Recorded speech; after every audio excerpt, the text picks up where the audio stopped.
Olá, despertos! Vamos para mais um capítulo do livro Um Dia Minha Alma Se Abriu por Inteiro. E esse livro, ele tem 7 fases, e agora a gente vai começar a entrar na segunda fase do livro. Então, antes da gente ir para a nona lição, eu vou trazer aqui para vocês a introdução da fase 2. Nessa introdução, eu tenho certeza que muitas pessoas vão se identificar com o que está sendo trazido aqui pela autora, e a gente começa a perceber o quanto que as coisas que a gente aprende na infância impactam a nossa vida adulta. E essa fase 2 começa com a autora contando que ela tem um jantar de família para ir, só que ela não está muito afim de ir nesse jantar, mas ela tem medo, porque ela sempre que ela falta ou sempre que ela não vai, né, ela recebe retaliações da família, ou ela tem medo do que a família pode dizer sobre ela. E aí ela cria o seguinte questionamento: quando é que nos ensinam que podemos dizer o que sentimos quando sentimos? Certamente não como somos crianças. Na infância nos ensinam o que não dizer e o que não fazer se isso fizer mal a outra pessoa ou fazer a outra pessoa se sentir mal. Essa outra pessoa é sempre gente grande. Quando somos crianças, nos ensinam a cuidar de gente grande, de adultos, das figuras de autoridade. Não fale quando houver gente grande falando, não expresse as suas ideias se forem diferentes da gente grande. Sempre aceite o que a gente grande lhe oferece, mesmo se não gostar. De maneira insidiosa, embora não maldosa, nos ensinam que gente grande é que é importante. Nós não somos. Até quando nós mesmos nos tornamos gente grande? Ainda há gente maior que nós, mais velha e mais importante do que nós. Essas são as pessoas que devemos reverenciar. Ao nos ensinarem a reverenciar gente grande, nos ensinam a nos desrespeitar. A primeira forma de desrespeitar a nós mesmos que nos ensinam foi quando nos fizeram esconder a verdade sobre o que sentíamos, o que queríamos ou o que pensávamos. Nas reuniões da minha família, as frases favoritas eram: criança foi feita para ser vista e não ouvida. Alguém te perguntou alguma coisa? E acrescentavam as seguintes pérolas: fique feliz com o que te dão. Não diga isso, não é delicado o que você falou. Quando ouvíamos essas frases, sabíamos que deveríamos calar a boca e engolir o que sentíamos, porque estávamos por um triz. Se passássemos desse limite, talvez gritassem conosco, nos dessem um tapa ou nos castigassem, ou pior, talvez tivessem de ouvir um sermão de meia hora sobre o quanto nosso comportamento não era apropriado.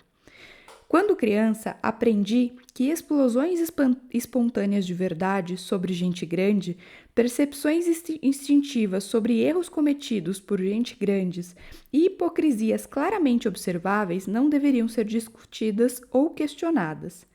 Muitas vezes me mandaram não acreditar no que eu estava vendo ou me convenceram de que o que estava sentindo com relação a determinada situação não era o correto. Em vez de acreditar na minha intuição e no meu sentimento, eu deveria aceitar as explicações dos adultos para aquela situação. Mesmo adulta, eu continuei a encarar meus pais e parentes mais velhos como gente grande. Por fim, esse grupo passou a incluir empregadores e outras pessoas em posições de autoridade. Eu fazia qualquer coisa ao meu alcance para honrar os sentimentos e desejos dessas outras pessoas, até mesmo quando isso implicava na minha própria desonra. A autora, ela conta aqui também que até mesmo quando ela tinha algum namoradinho, quando ela arrumava um namorado, ela fazia de tudo, por mais que ela ficasse chateada com a pessoa, que a pessoa chegasse atrasada, enfim, ela fazia de tudo para não demonstrar isso para a pessoa, com medo do que a pessoa ia falar para ela, da retaliação que ela sofreria. E quando alguém perguntava para ela: aonde você quer ir? O que você quer comer? Ela nem ousava dar a resposta. Ela devolvia com a mesma pergunta: qualquer coisa. Aonde que você quer ir? Ou seja, ela não tinha o poder de escolha. Mentir para si ou para os adultos sobre nossas necessidades, desejos ou sobre o que a gente gosta e o que se deixa de gostar é igual a ter um fungo de bactéria. ele vai se espalhando rapidamente por todas as áreas da vida e poluindo todo o nosso ser. Quando você se polui com o fungo da desonra e do desrespeito, fica difícil falar em sua própria defesa. O fungo cola os seus lábios quando alguém fala com você de forma ofensiva. Esse fungo que cola a boca, ele anuvia a mente e sempre faz com que você duvide de si mesma. Proíbe você de encontrar a reação mais apropriada quando a sua sensibilidade é ferida por gente grande. Mas como qualquer bactéria, um fungo que não é tratado se transformará numa infecção. A infecção que se espalha quando você não se honra nem se respeita e transforma-se em raiva e fúria. A raiva e a fúria jorram de dentro de você quando gente grande ou até mesmo gente pequena diz ou faz coisas que você passou muito tempo sem questionar. O fungo de não honrar o que você sente e de não dizer o que precisa dizer jorram de dentro de você como fúria e poluirá os seus relacionamentos. Aqui, ela fala pra gente que quando a gente não questiona, quando a gente aceita tudo que é dito pra nós e a gente cresce, a gente acaba levando isso para a vida adulta e a gente acaba tentando passar por cima dos nossos desejos, né? Passar por cima do que a gente gosta ou do que a gente não gosta, para respeitar gente grande, né? Ou seja, para respeitar os adultos, as pessoas mais velhas ou as pessoas que a gente acredita estarem acima de nós. Mas mesmo assim, até mesmo quando gente pequena, por exemplo, os nossos filhos, quando os nossos filhos eles questionam, quando eles fazem coisas que você gostaria de ter feito na infância, mas que você foi proibida, muitas vezes a gente joga neles a nossa fúria de não ter tido esse questionamento. Né?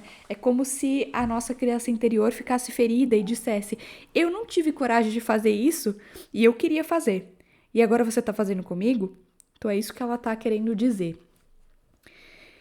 Ela conta que depois de adulta, teve uma vez que ela foi numa palestra que falava sobre exercer o poder pessoal.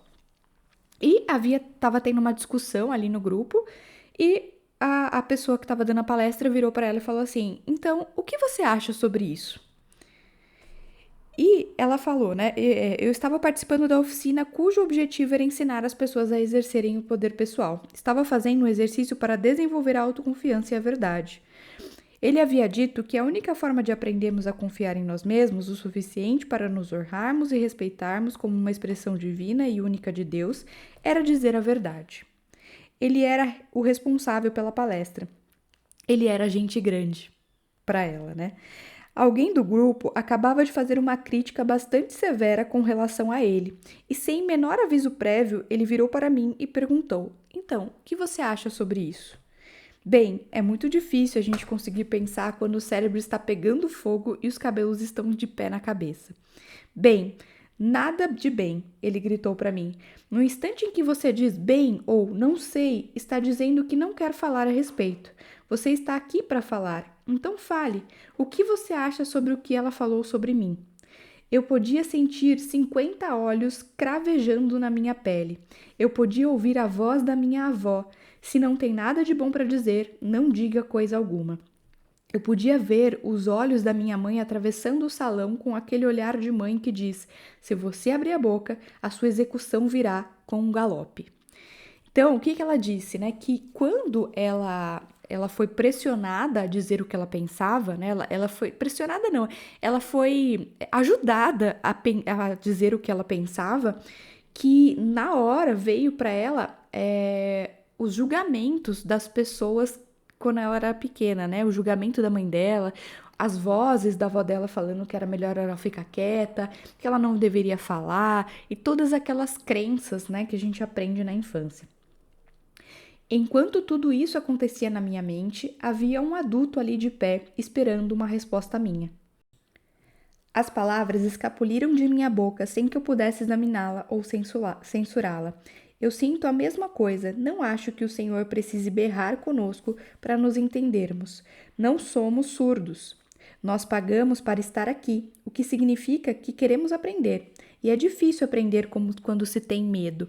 Então, pela primeira vez, ela conseguiu falar para a pessoa, né, para uma pessoa que ela considerava gente grande, que aquela pessoa estava errada, que ela estava ali para assistir a palestra e não para receber bronca, que ele não precisava gritar com as pessoas que estavam ali na palestra, porque ninguém era surdo, e que ao gritar com as outras pessoas, ele estava causando medo nas pessoas, né, e não trazendo aprendizado. E aí ele perguntou para ela, né, você tem medo de mim? E ela disse: não, na verdade não tenho. Acho que tenho mais medo do que o senhor vai dizer ou fazer se eu não lhe der a resposta certa. Que esse é o medo que a gente tem quando é criança, né? A gente não tem medo da pessoa em si. A gente tem medo do que a pessoa pode fazer se a gente falar alguma coisa errada, né? Se eu falar alguma besteira aqui, o que minha mãe vai fazer? Ela vai me bater? Será que ela vai gritar comigo? Será que ela vai me pôr de castigo? É isso que ela quis dizer. Aí ela disse, né, que ele se ajoelhou aos pés dela, olhou nos olhos dela e disse: honre o que você sente, dizendo as coisas de forma que gostaria de ouvi-las.